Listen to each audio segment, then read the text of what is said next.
Bismillah, alhamdulillah, wa salatu wa salam ala rasulillah wa ala alihi wa sahbihi wa man wala.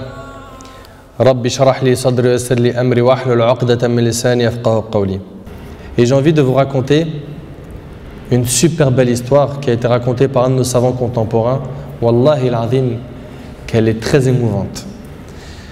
C'est l'histoire d'un homme qui a dit à sa femme: et si on allait manger dans un restaurant? Elle lui répondit: non, je te propose plutôt d'aller le demander à une autre femme. Moi, je ne mange pas au resto avec toi, va manger au resto avec une autre femme. Il s'étonna, il lui dit: je t'invite à manger et tu me dis de sortir avec une autre femme? Mais comment ça? Je ne suis pas de ce genre d'homme. Et quelle femme tu parles? Et de quelle femme tu parles? Elle dit: ta mère.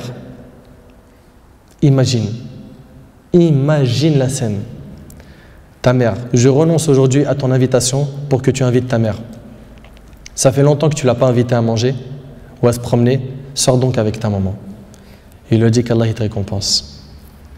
Et il a tout de suite appelé sa mère et lui a dit: maman, prépare-toi, je vais venir te chercher en voiture et on ira manger et se promener ensemble.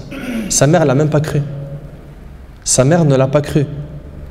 Elle lui a dit: c'est vrai? Il lui dit: oui, par Allah.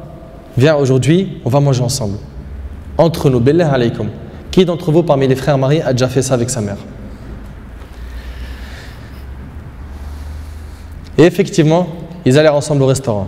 Et la mère s'est remplie d'amour, de joie et de bonheur. Pour elle, c'était un beau rêve. Peu lui importe la nourriture ou l'endroit où elle était, c'est-à-dire même manger par terre ou sur le trottoir ou dans la rue, le plus important, c'est qu'elle était avec son fils et que son fils était bienfaisant envers elle.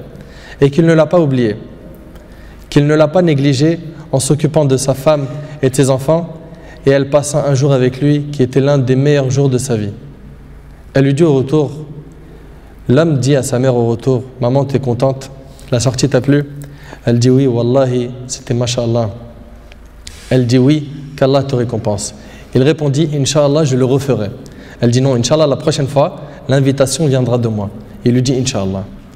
Et des semaines et des mois passèrent, le frère a été occupé, puis sa mère tomba malade et mourra.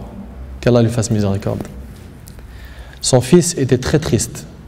Et quelques jours plus tard, il reçut une invitation au restaurant pour lui et une autre personne, et cette invitation était déjà payée.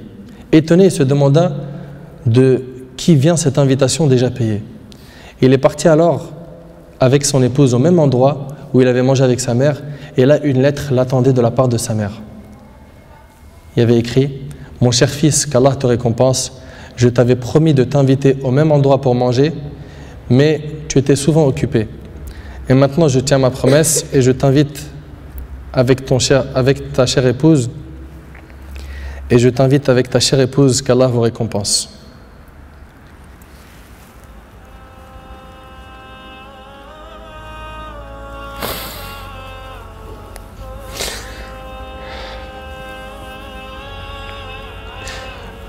Wallahi mes frères, la valeur de la mère, elle est très sacrée. Faut pas la mettre en colère. Cette histoire d'amour entre cette épouse et sa belle-mère est magnifique. J'espère que nos frères et sœurs vont tirer des leçons de ce genre d'histoire d'amour entre les épouses et les belles-mères et d'essayer de reproduire ce qui se reproduit dans cette histoire.